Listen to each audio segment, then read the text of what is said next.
नमस्कार साथियों, मेरे YouTube चैनल में आप सभी का एक बार फिर से स्वागत है।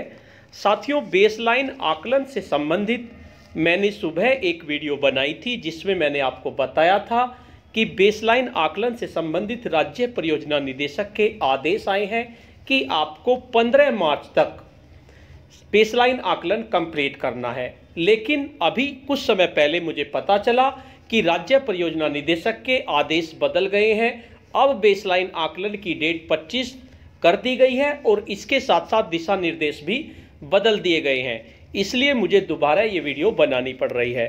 साथियों, इस आज के नए निर्देश के अनुसार टूल्स का शिक्षण डायरी में आपको अंकन करना है और इसके साथ साथ बेसलाइन आकलन आपको 25 मार्च तक पूर्ण करना है। आज की इस वीडियो में हम डिटेल में जानेंगे कि आखिर टूल्स का शिक्षण डायरी में हम किस तरह से अंकन करेंगे और किस तरह से हम बेसलाइन आकलन करेंगे। नवीन आदेश जारी हो चुके हैं और बजट भी जारी हो चुका है। साथियों, वीडियो को शुरू करने से पहले मैं आपको बता देना चाहता हूं, अगर आप चाहते हैं इस तरह की इन्फॉर्मेटिव वीडियो आपको एक प्लेटफार्म पर मिले तो उसके लिए मैंने इन्फॉर्मेटिव वीडियो व्हाट्सएप ग्रुप और इन्फॉर्मेटिव वीडियो टेलीग्राम ग्रुप बनाए हुए हैं। आप चाहें तो मेरे ग्रुप से जुड़ सकते हैं। ग्रुप का लिंक आपको वीडियो के डिस्क्रिप्शन बॉक्स में मिल जाएगा, जिस पे क्लिक करके आप मेरे ग्रुप से जुड़ सकते हैं। तो चलिए जानते हैं जो नए आदेश आए हैं उनके अनुसार टूल का अंकन किस तरह से करेंगे और किस तरह से हम बेसलाइन आकलन करेंगे। ये निर्देश आए हैं आपके महानिदेशक स्कूल शिक्षा एवं राज्य परियोजना निदेशक की तरफ से। पत्रांक है 10/758 15 मार्च 2021। इससे पहले जो आदेश आए थे वे आपके 11 मार्च 2021 के थे। ये आपके लेटेस्ट आदेश हैं। प्राथमिक एवं उच्च प्राथमिक विद्यालयों में छात्रों के बेसलाइन आकलन से संबंधित दिशा निर्देश एवं बजट प्रेषण के संबंध में महोदय कृपया बेसिक शिक्षा अनुभाग 5 के शासनादेश संख्या दी हुई है, दिनांक 5 फरवरी 2021 का संदर्भ ग्रहण करने का कष्ट करें, जिसके द्वारा 10 फरवरी 2021 से उच्च प्राथमिक विद्यालय तथा 1 मार्च 2021 से प्राथमिक विद्यालयों को खोलने के निर्देश दिए गए हैं। कोविड-19 महामारी के कारण लगभग 1 वर्ष पश्चात विद्यालयों में शिक्षण कार्य हो रहा है। कोविड महामारी के दौरान लंबे समय तक बच्चों के लिए विद्यालय बंद होने के कारण उनकी दक्षताओं पर पड़ने वाले प्रतिकूल प्रभाव के कारण बच्चों को मुख्य धारा से जोड़ने एवं उनकी दक्षताओं को बढ़ाने के लिए शिक्षकों के समक्ष यह चुनौती है कि वे किस प्रकार सभी बच्चों को कक्षावार अपेक्षित अधिगम स्तर की प्राप्ति में सहयोग प्रदान करें।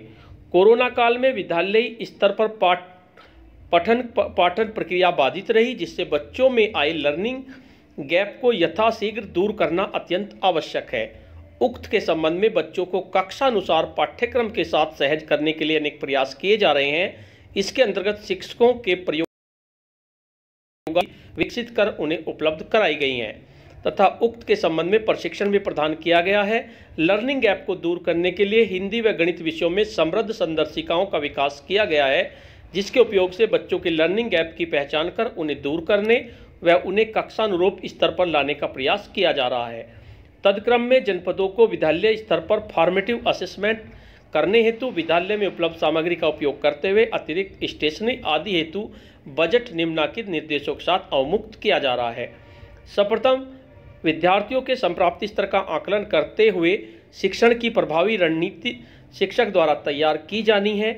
इसके लिए समृद्ध हस्तपुस्तिका में दिए गए आकलन प्रपत्र का प्रयोग करते हुए कक्षा 1 से 5 के बच्चों हिंदी व गणित विषयों में बेसलाइन आकलन किया जाएगा। ध्यानाकर्षण, हस्तपुस्तिका में दिए गए आकलन प्रपत्र का प्रयोग कर या उसी प्रकार का प्रपत्र विद्यालय स्तर पर विकसित कर कक्षा 6 से 8 के बच्चों को हिंदी, अंग्रेजी, गणित व विज्ञान विषयों का बेसलाइन आकलन किया जाएगा। शिक्षक बेसलाइन आकलन के पूर्व शिक्षक डायरी में आकलन के प्रकार एवं टूल्स का अंकन करना सुनिश्चित करेंगे। यानी जो शिक्षक डायरी है उसमें आपको आकलन के प्रकार और टूल्स का अंकन करना है। उक्त आकलन प्रत्येक स्थिति में 25 मार्च के पूर्व पूर्ण कर लिया जाए। तो साथियों, शिक्षक डायरी में इस तरह का कॉलम नहीं है जो आपको मिली है, तो इसके लिए आप एक अलग से डायरी बना लीजिए और उसमें सब चीज़ कर लीजिए। आकलन हेतु विद्यार्थियों को ब्लैंक शीट उपलब्ध कराई जाएगी। आकलन से प्राप्त परिणामों के संबंधित कक्षाध्यापक, विषयाध्यापक द्वारा छात्र अभिलेखीकरण किया जाना है। आकलन के पश्चात बच्चों की कापियों का आगामी 4 दिनों में मूल्यांकन कर प्रेरणा तालिका में बच्चों द्वारा प्राप्त लर्निंग आउटकम के सापेक्ष अंकन किया जाएगा। इस प्रकार यह ज्ञात हो सकेगा कि बच्चों के साथ किस लर्निंग आउटकम पर कार्य करना है। तो साथियों, जो कक्षा 1 से 5 तक आपको प्रेरणा तालिका मिली हुई है, इसके जैसे ही आप कक्षा 6 से 8 की प्रेरणा तालिका स्वयं बना लें। उसके बाद दिया हुआ है उच्च प्राथमिक स्तर पर विभिन्न प्रकार के मुख्य लर्निंग आउटकम को चिन्हित कर शिक्षक प्रेरणा तालिका बना ले। देखिए, वही जो मैं बात बता रहा था वही इसमें लिखी हुई है, तथा उसके वर्तमान स्तर को उक्तानुसार दर्ज करें।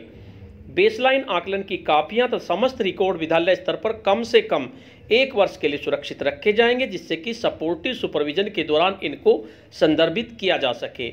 आगामी 8 सप्ताह के समृद्ध हस्तपुस्तिका के अनुरूप शिक्षण अधिगम प्रक्रिया की जानकारी अभिभावकों के साथ साझा की जाए, तब बच्चों को नियमित विद्यालय भेजने के लिए निरंतर प्रेरित एवं प्रोत्साहित किया जाए। उक्त के अनुसार शिक्षक अपनी शिक्षण योजना को शिक्षक डायरी में दर्ज करें तथा तदनुसार शिक्षण कार्य सुनिश्चित करें। इस प्रकार प्रेरणा ज्ञानोत्सव के 100 दिन के अंदर बच्चों के लर्निंग गैप को कम करने का योजनाबद्ध तरीके से प्रयास किया जाए। इस बात का विशेष ध्यान रखा जाए कि आकलन से प्राप्त परिणामों के आधार पर बच्चों की स्तरानुसार सूची शिक्षक के संदर्भ के लिए है। किसी भी बच्चे को से यह नहीं कहा जा सकता कि उसका अधिगम स्तर किस कक्षा के अनुरूप है। प्राथमिक स्तर पर समृद्ध व उच्च प्राथमिक स्तर पर ध्यानाकर्षण मॉड्यूल के अनुसार रेमेडियल टीचिंग के दौरान प्रत्येक शिक्षक प्रत्येक सप्ताह बच्चों की समझ व कौशल को परखेंगे। इस प्रकार वह जानने का प्रयास करेंगे कि उनके द्वारा पढ़ाई गई अवधारणा बच्चे समझ पा रहे हैं तथा संबंधित लर्निंग आउटकम प्राप्त कर रहे हैं। शिक्षण अधिगम प्रक्रिया के अभिन्न अंग के रूप में किया जाएगा। इस प्रकार फॉर्मेटिव तरीके से शिक्षक बच्चों के अधिगम का नियमित आकलन करेंगे तथा उनकी प्रगति को पूर्व में वर्णित तरीकों से प्रेरणा तालिका में अंकित करेंगे। इस पूरी प्रक्रिया में समृद्ध हस्तपुस्तिका के साथ साथ आधारशिला क्रियान्वयन संदर्शिका, सहज पुस्तिकाएं, प्रिंट रिच सामग्रियां जैसे कहानी, चित्र व कविता पोस्टर्स, गणित पोस्टर्स, अभ्यास कार्ड, गणित किट आदि का व्यापक प्रयोग भी किया जाए। 8 सप्ताह के रेमेडियल टीचिंग के पश्चात सभी बच्चों का एंडलाइन असेसमेंट किया जाएगा। यह बेसलाइन आकलन की तरह ही किया जाएगा। एंडलाइन असेसमेंट के पश्चात शिक्षक सामान्य शिक्षण अधिगम प्रक्रिया में भी फॉर्मेटिव असेसमेंट नियमित रूप से सुनिश्चित करेंगे। ऐसा करने से वे बच्चों के वास्तविक अधिगम स्तर से वैज्ञानिक रूप से परिचित होते हुए अपनी शिक्षण योजना में आवश्यक बदलाव व परिमार्जन कर सकेंगे। इससे अंततोगत्वा बच्चों व विद्यालय के प्रदर्शन में गुणात्मक सुधार सुनिश्चित हो सकेगा। प्रभावी कक्षा शिक्षण हेतु विद्यालयों में अध्यापकों द्वारा टीएलएम हेतु आवश्यक सामग्री का निर्माण या क्रय किया जाए तथा आवश्यकता अनुसार कक्षा शिक्षण में प्रयोग सुनिश्चित किया जाए। अब बात करते हैं सपोर्टिव सुपरविजन की।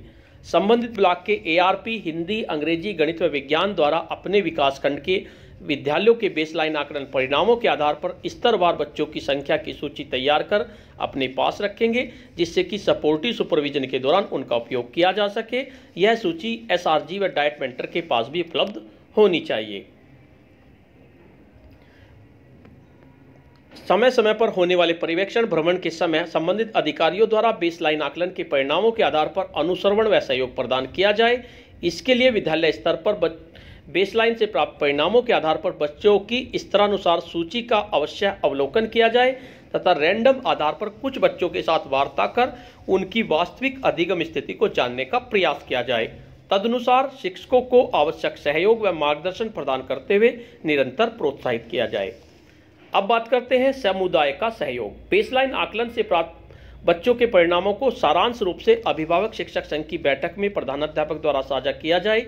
इस बैठक में अभिभावकों को अपने बच्चों को नियमित रूप से विद्यालय भेजने के लिए प्रेरित किया जाए, जिससे कि वे कक्षानुरूप अधिगम स्तर को प्राप्त कर सकें। एंडलाइन के परिणामों को भी अभिभावकों के साथ साझा किया जाए तथा रेमेडियल टीचिंग से बच्चों के अधिगम स्तर में आए सुधार को उनके समक्ष प्रस्तुत किया जाए। साथ ही उनके महत्वपूर्ण योगदान को भी सराहा जाए।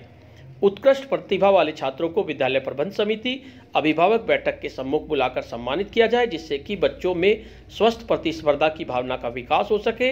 ऐसे प्रतिभाशाली छात्रों के अभिभावकों के योगदान को भी सराहा जाए। अब बात करते हैं वित्तीय प्रावधान की। वार्षिक कार्ययोजना में सीसी कार्ड और चाइल्ड प्रोफाइल मद में स्वीकृति के अनुक्रम में प्राथमिक विद्यालय हेतु 250 रुपये, उच्च प्राथमिक विद्यालय हेतु 150 रुपये एवं कंपोजिट विद्यालय हेतु 400 प्रति विद्यालय की दर से धनराशि कुल 3,47,57,000 जनपदों को विद्यालय प्रबंध समिति खातों में भेज दी गई है। इसमें हमें ज़्यादा मतलब नहीं है कि कितना पैसा आया है, इसके बारे में हम ज़्यादा डिस्कस नहीं करेंगे। अतः निर्देशित किया जाता है कि उक्तोनुसार कार्रवाई या क्रियान्वयन सुनिश्चित करते हुए उपभोग PMS पोर्टल पर दिनांक 20 मार्च 2021 तक अपलोड कराकर राज्य कार्यालय को अवगत कराना सुनिश्चित करें। बहुदिया विजय किरण आनंद जी। तो ये आदेश आया है जिसके अनुसार 25 तारीख तक आपको बेसलाइन आकलन करना है। कक्षा 1 से लेकर 5 तक के लिए आप आकलन करेंगे और उसके साथ साथ कक्षा 6 से 8 के भी आपको आकलन प्रपत्र बनाकर 25 तारीख तक आपको आकलन करना है। और इसके साथ साथ इसमें प्रेरणा तालिका आपको कक्षा 1 से 5 में दी हुई है, लेकिन 6, 7, 8 में आपको लर्निंग आउटकम के आधार पर प्रेरणा तालिका बनानी होगी। साथियों, आज की वीडियो में इतना ही। आपको ये वीडियो कैसी लगी? अगर आपको ये वीडियो अच्छी लगी तो इस वीडियो को लाइक करें, शेयर करें और वीडियो पे कमेंट्स करें।